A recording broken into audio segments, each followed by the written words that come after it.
Hey people, so far in our journey through the book of James on the subject of faith, we've seen two things. First of all, faith is something that you pick up, something that you own, something that you're willing to sacrifice everything for. To see the will of God lived out in your life is not given to a casual observer or a casual asker. When we ask of God in faith, we ask with strength, we ask with conviction, we ask with compassion. We said yesterday, once you've picked it up, now you've got to double it up. Don't you love that? My mind goes crazy when I think of doubling up on faith, and I'm battling to ask faithful things just as they are, but God's saying, stretch me, stretch your faith, stretch yourself to areas where you may never have been. Stretch yourself to asking on behalf of people. Stretch your compassion and ask in that regard. Stretch in your aggression against injustice and against social evil. Stretch your faith in regard to those things, and don't be afraid to ask God to double it up. The next aspect is that we don't want to mess it up.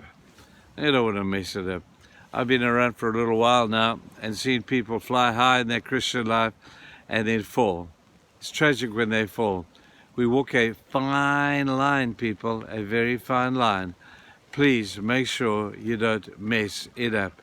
The Bible is full of examples. Just have a look at someone like Samson. Samson messed it up, given all of the power of God, given the authority of God, given the purpose of God, and he sold it all down the drain for an illicit relationship, and because his ego couldn't control it. We have so many examples of others. We have David who messed it up. Man, if David hadn't messed it up.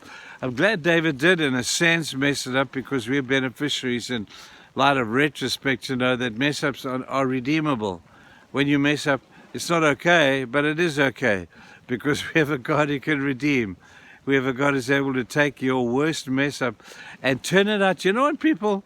To turn it out for good.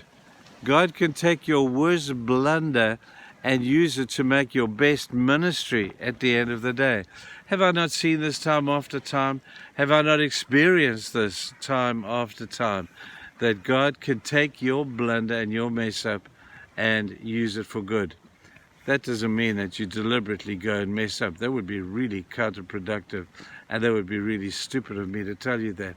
But when you do, you just know that with true repentance and true turning around and going in the other direction, God is able to use your mess up.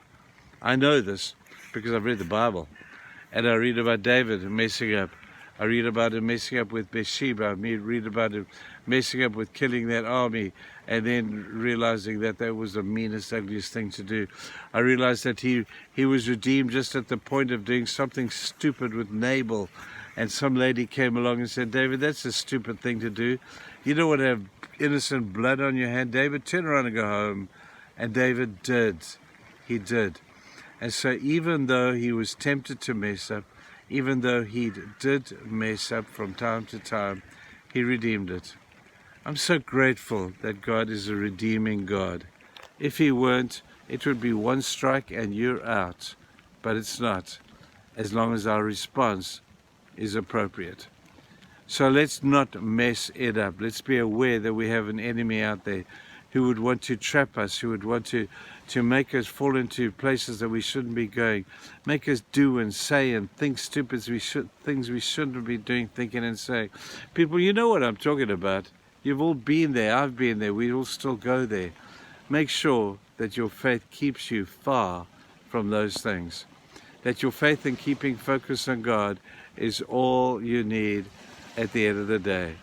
It's an exciting example, exciting life to be a believer, so long as we don't mess up.